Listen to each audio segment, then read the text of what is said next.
Hey y'all, welcome to LBA, where we are living and we are breathing art on this show, y'all. See, the aim, it's to address life after church. You know, after Sunday, when reality grips and you have no other option but to just live. See, we are living through poetic experiences, poetic expressions of life through art, y'all. So let's get to it. Don't you know? Passion. Love art. Inspiration. Diverse. Living, breathing. Living, breathing.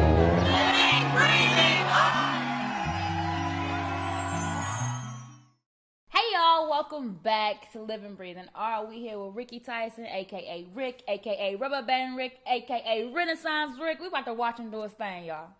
When I was like 16, me and my friend, we got together and we was designing these Air Force Ones. We took the shoe and we took the fabric and we put it on the shoe together. And we started designing shoes. And it was like, wow, when we came out with it. And everybody liked it. And then somebody started duplicating it. And then we just fell off of it. Like, you know, when somebody else started doing it, it's like, But what I did was, I sit in my dorm room and I thought about it. I said, okay, Rick, all right, what we gonna come up with next? Everything you done so far, everybody duplicating. So it kind of made me just like, you know, I wanted to do something like that. It was so difficult, but unique that if you did try to do it, like you wouldn't even just think, you give it up, all right? And it's my idea. So what I did was I said, all right, I'm gonna start off. I'm gonna take this rubber band necklace, and I got a rubber band ball that I've been wrapping on since I was in 9th grade, just kind of like just as a hobby, just wrapping rubber bands every here and there, blah, blah, blah, blah, and it got a little ball, like, you know, good size. And what I did was I connected that ball onto a rubber band necklace, and then when I came in the cafeteria in my school in Northwest, everybody like, dang, wait, what you done did again? What it is now? That's a rubber band necklace. He said, man, dog, you gotta make me one. And you make me one. And then everybody wanna make one. And then I started making them so much. I started charging them because I had to buy the rubber bands. And I bought all the rubber bands in the bookstore in Northwest until they wouldn't even order no more. So man, honestly, man, this how it really started. I took my last pack of rubber bands. Last pack. And I got the address off the rubber band company. And I wrote them a letter saying that I make this rubber band jewelry, sent them some pictures or whatever. And then I said I need help with a large quantity of rubber bands. The lady in the sales office, she loved it. She even called me and she was talking about how everybody going crazy over the pictures and all this. She hooked me up with a distributor in Texas. And then I started buying pounds of rubber bands. Like I had to buy them like 25 pounds at a time. 25 pounds at a time. All right, but if you're getting a special color made, like white or black or whatever, you had to get like 50 pounds at a time. So within, since 2006, since 2013, in a 7-year period, I probably wrapped over 1.5 million rubber bands. That's like over 2,000 pounds of rubber band. And like I have customers in 29 out of 50 states, and I got 2 countries. One in Canada, one in Australia, and man, like it's crazy. It have a meaning to it, and rubber band jewelry, it represents. All right, let's just say this. All right, look, these. Okay, we have rubber bands, right? Okay, we got this. Okay, rubber bands. These rubber bands not wrapped together ain't nothing. It's just rubber bands. But when you wrap them up, like you get this unique type jewelry. And that lets the world know, if you didn't know, if we just stick together, this is how we'll look. But everybody want to just go along their different ways and they want to do what they want to do.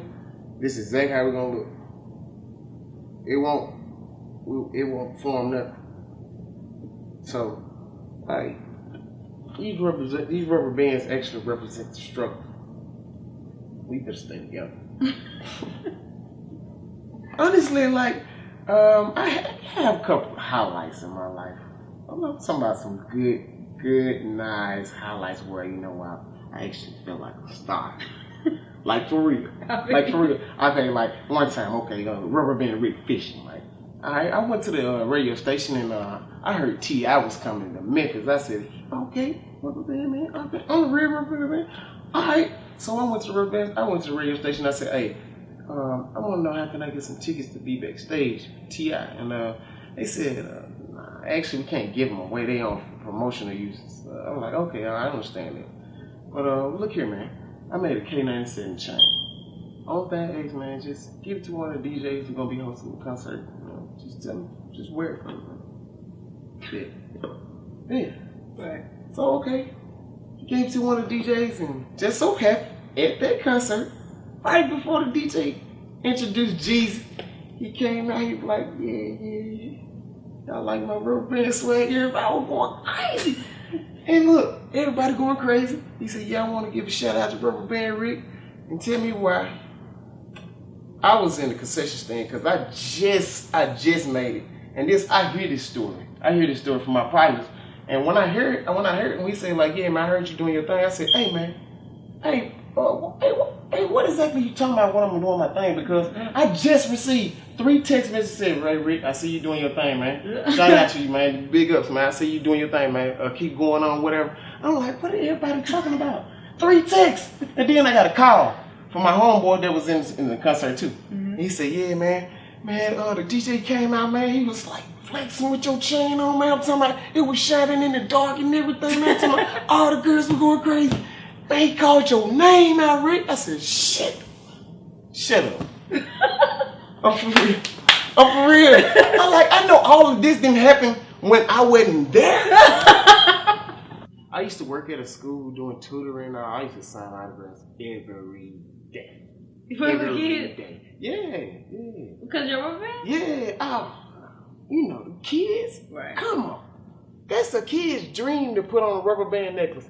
It's like, just think about this. I make this jewelry that when kids put them on, when they put it on, this is exactly what they do. They be like,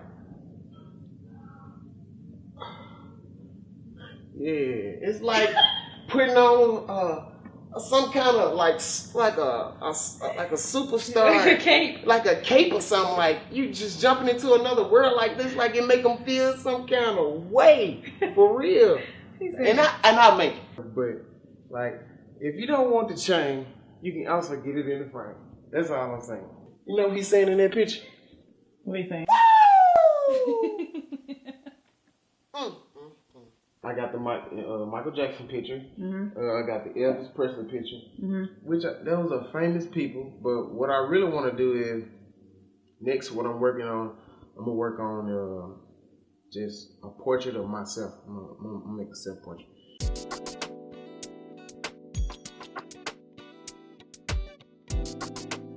Maybe that's my problem. I started from the bottom instead of the top. And that's what happens to certain artists, what they do is like they take different techniques, they take different avenues of going about their artwork. And that's why, like, you got different type of artwork that it look unique in its own different way. That's why I don't too much care for people like really just viewing my artwork while I'm working on it, because it kind of like it look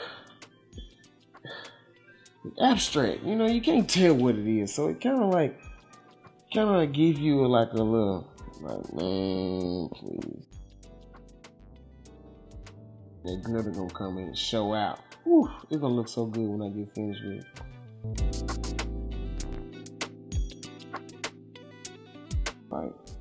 Like it's a dent right there, and if you can just know how to do that dent, bring it up right there, bring it up right there, bring it up right there. And what I want to do is, I kind of smooth it out, and then that's just a decoy of let me know that okay, I need to put a certain color right there that's going to be a little darker than this skin tone right here under here. That's why this is what you call a sketch. I promise you, once I get that glitter out, watch I make it work. Watch I make it work. Until then, I'm gonna work this pencil right now. Work my pencil and my shade. So that's what's a good thing about this sketching. It ain't all about perfecting the picture in the beginning, you know what I'm saying? It's all about the guideline, you know what I'm talking about? It's all about just marking your territories. I don't have a lot of good sketches, but if I can just even halfway see what I'm sketching, whew, like I said, it's gonna be awesome in the end. Man, once I put glitter on there, man, it's gonna be, it's gonna be crazy. It's gonna be crazy. And his suit and tie, his little tie, that stuff ain't nothing. That ain't nothing. That ain't nothing but lunch money right there. I'm telling you, ain't nothing but lunch money. If you had to choose anybody or anything or an experience that you could accredit your talent to and your skills, who or what would it be? I would credit my talent and skills to my family. Okay. Not in a negative way, but like my family they always pressed me to grow up on the natural way, for as, son, you need to go to school, you need to get a degree, you need to do this to be that type of person. Okay. But me personally, I have this passion within myself that, like, I look at my father. My father doesn't have a bachelor's or an associate's degree, but he makes that type of money that a normal person that would go to school and get a bachelor's or associate, he make that type of money. So that really inspired me to basically, you know what, take the avenue that I really feel like my passion and I love doing. I feel like looking at my dad and my mom, she does hair. Mm-hmm. Okay, my father, he didn't go to school. I mean, he went to school, but he chose his other avenues to do what he want to do, but he's still making that type of money that you would go to school to make. Right. So therefore, that inspired me to Rick, you know what? Won't you do what you want to do then? You can do exactly what your parents and mom and dad doing. So that's why I give all my credit to. Just by them doing what they love doing, that inspired me to do what I love doing. It took me 3 months on this because of my time schedule. Now, if I had nothing but time to do that, it'll probably take me, I'd say about 4.5, 5 hours. And I know, during the footage, I said paint, and it's not paint. I try to say formula, it's not formula. How would you describe your artwork to a person that has never seen it before? Honestly, that's a good question. That's it's hard to define that because it's something new, But to give you an idea of what I explain my artwork, only thing I just say is glitter.